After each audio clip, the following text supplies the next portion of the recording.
Congress took a jibe at the BJP, saying that a CBI probe into the case will only end up exposing the BJP.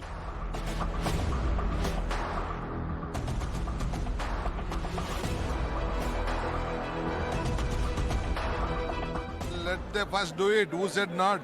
The government is there. Let them give it to CBI. Who said no? Let them do it. We are sitting before a judiciary is front of us. Legislature house we are sitting.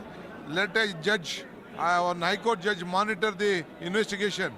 He is only demanding no CBI who has brought him down.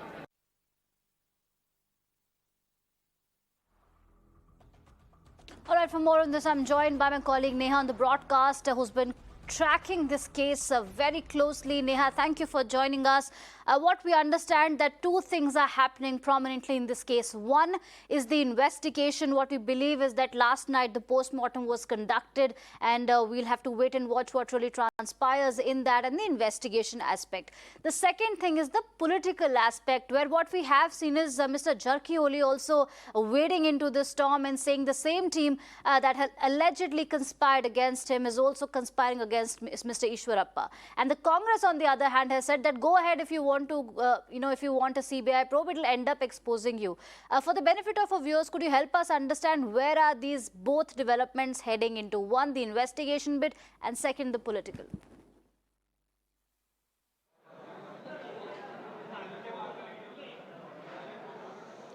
Yes, Archana, important questions you've asked there. The first, we'll jump right to the investigation in this case. We do understand that the police has only been maintaining that the post-mortem was completed, and in fact, the mortal remains were sent for cremation to Belagavi district. As far as questioning the accused over here is concerned, the police haven't had any word come in on that yet, be it, questioning, in fact, the accused over here, who's of course KS Eshwarappa, who's the A1, or the other two accused, in fact, who are Ramesh as well as Basavra. Now, also on the police part, it is important over here to mention what the Chief Minister of Karnataka had said.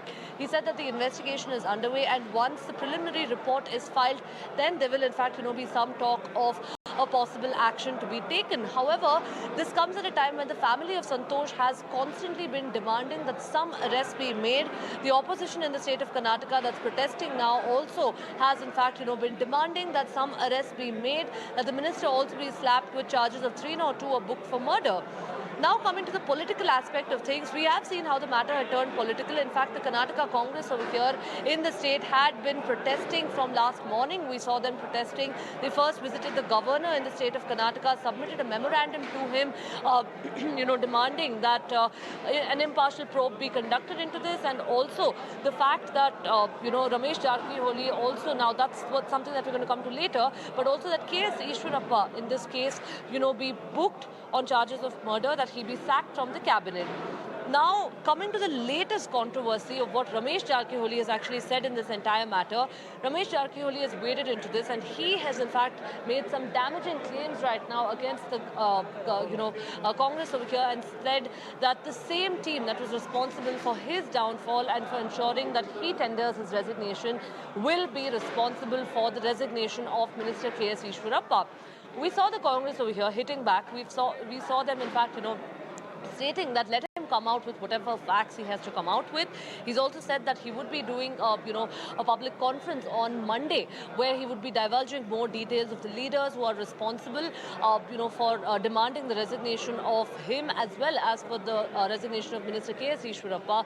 But, it is important, Archana, whether there is really a huge lobby behind this, because this is a very startling claim that he's made. That is something that the government would have to probe.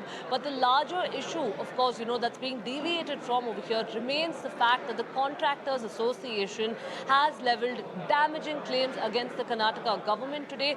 Will the government probe this? Will the central government take stock of this? That's something that we'll all have to wait and watch out for. Right. Thank you, Neha, for those updates.